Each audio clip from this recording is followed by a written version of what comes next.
अंतरिक्ष के क्षेत्र में भारत ने एक और ऐतिहासिक उपलब्धि हासिल की है। ऐसा नहीं है कि पाकिस्तान में साइंस और टेक्नोलॉजी पे काम हो ही नहीं रहा, वरना न्यूक्लियर वेपन्स आपने बनाए तो हमने भी बनाए।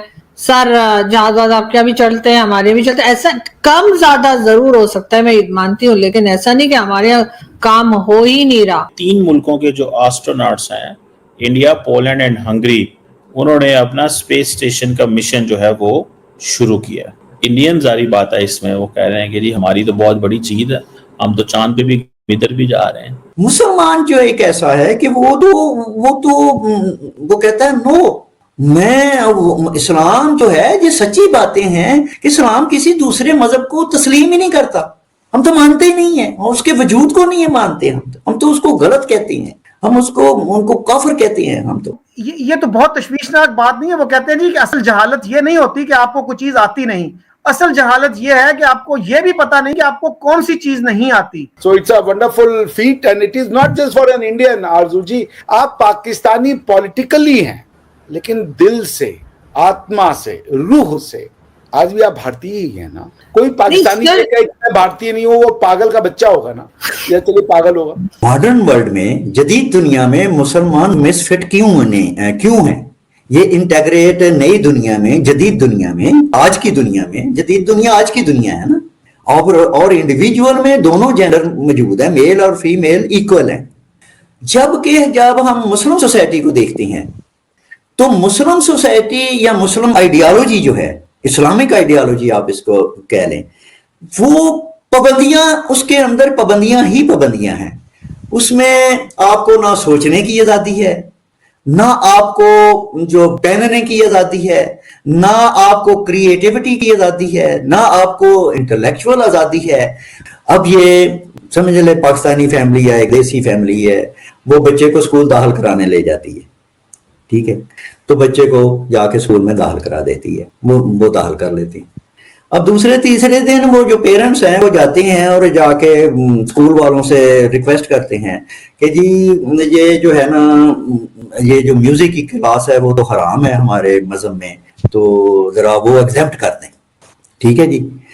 तो वो कहते हैं अच्छा आपके मजहब में हराम है, तो चलो हम इसको कर देते हैं। फिर इसको दूसरे तीसरे दिन जाके वो कहेंगे वो हमारा बच्चा जो है ना जी, वो तो हलाल खाएगा, ये आपके यहाँ जो फूड मिलता है जी उसका हलाल का बंदोबस्त करें हमारे बच्चे के लिए। चलें, वो कहते हैं अच्छा चलें ये भी कर देते हैं। फिर वो और एक हफ्ते के बाद फिर वो माँ बाप आते हैं स्कूल में इंतजामिया के पास, उसको कहते हैं जी हमारी बच्ची जो है ना वो स्विमिंग क्लास नहीं लेगी जी, ना इसको भी एग्जेम्प्ट करते हैं, ठीक है जी। वो कहते हैं अच्छा चलें, आपके मजहब में नहीं है, आपके कीदे में नहीं है, चलो वो उसको मल्टीकल्चरलिज्म समझ रहे हैं, जैसे ये कोई अनदर कल्चर है, कोई अनदर फेथ है। अच्छा, अब फिर उसके बाद बात खत्म नहीं होती, उसके बाद फिर वो चंद दिनों बाद वो फिर स्कूल जाते हैं, वो जाके कहते हैं जी हमारे बच्चे ने नमाज पढ़नी है, कोई नमाज के लिए ना जगह महसूस करते हैं स्कूल के अंदर। तो बात ये है, और ये अनलिमिटेड ये जी, अगर आप इजाजत दें तो मैं भी ऐड कर दूं इसके अंदर। फिर वो जाते हैं और जाकर कहते हैं कि ये जो आपका पार्क है इसके अंदर आपके कुत्ते नहीं आ सकते, कुत्ता हराम है। और फिर वो कहते हैं कि जी अजान की आवाज नहीं आती, हमारे बच्चों ने नमाज पढ़नी होती है, आप साथ में एक मस्जिद भी बनवाएं। तो ये एक हकीकी रियल मसाइल है हमारी इस जदीद दुनिया। रहना हमने, हमारा ट्रेजेडी ये है कि हम मुसलमानों ने, हम आज के दौर में पैदा हुए हैं ना, आज के वक्त में हम पैदा हुए हैं। रहना हम जो हैं वो 7वीं सदी में रहना चाहते हैं, 1400 साल पहले रहना चाहते हैं। अभी भी हमारे ज़हनों में वो मदीने की रियासत, पढ़े लिखों में भी, कानून दानों में भी, पॉलिटिशियंस में भी एक मदीने की रियासत जो है उसको हम ग्लोरीफाई करते हैं। हालांकि आज की स्टेट जो है, आज की रियासत का कोई एक फैक्टर भी उस जमाने मदीने की रियासत में मौजूद ही नहीं था, एग्जिस्ट ही नहीं करता था, वो कुछ भी नहीं था वहां पे एज ए स्टेट। पत्थर का जमाना। जी जी, अभी हमारे बच्चों में मेटलिज्म की भावना बहुत ज्यादा तेजी से बढ़ रही है, पैसा ही सब कुछ होता जा रहा है, संस्कारों में थोड़ी कमियां आ रही हैं, बट आई एम श्योर कि जो ये जब पेरेंट्स बनेंगे तो ये अपने बच्चों को ज्यादा संस्कार देंगे, क्योंकि हमारे यहाँ कम्युनिस्टों ने 80 से लेकर के 2000 तक में जो पेरेंट्स बने हैं, जो मनुष्य, उनको तो बर्बाद ही कर दिया था, उनको ऐसे ऐसे कॉन्सेप्ट दिए हैं। सर क्या बात है, बहुत बहुत शिकायत है आपको, जितने कम्युनिस्ट है उनको आप अक्सर आपके शो में आप कहते हैं कि उन्होंने बर्बाद कर दिए, लेकिन कैसे, मतलब वो तो और ज्यादा मुझे तो मॉडर्न लगते हैं, मतलब उनकी बातों से और उनकी जो भी वो अपना एक्सप्रेस करते हैं, जो कम्युनिस्ट हैं वो तो मुझे ज्यादा मॉडर्न लगते हैं। मैं पाकिस्तान के कम्युनिस्ट के बारे में नहीं जानता, तो I save my self from commenting on that.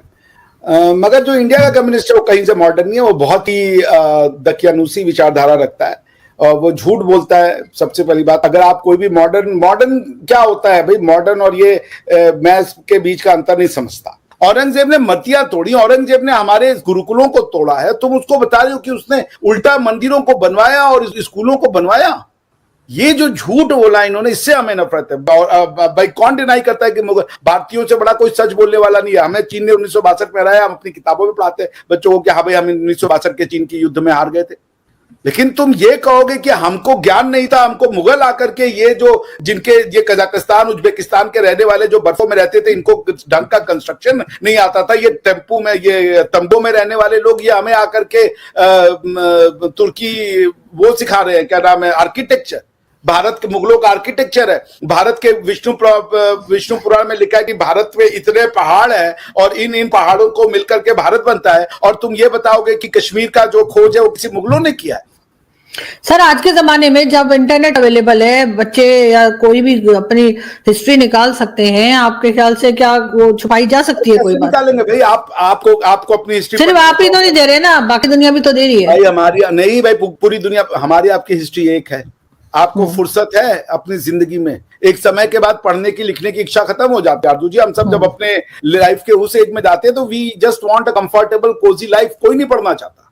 पढ़ने की, सीखने का एक एज होता है, उसके बाद आदमी जो सीख जाता है वो उसको छोड़ना नहीं चाहता। लर्निंग इज सबसे इजी होता है। जब आप पैदा हुई थी तो आपको चलने नहीं आता था, उसके बाद आपने खुद से चलना सीखा, खुद से खाना सीखा। नहीं सर, हम तो बिलीव रखते हैं कि सर पढ़ने के लिए तो सारी जिंदगी इंसान पढ़ सकता है।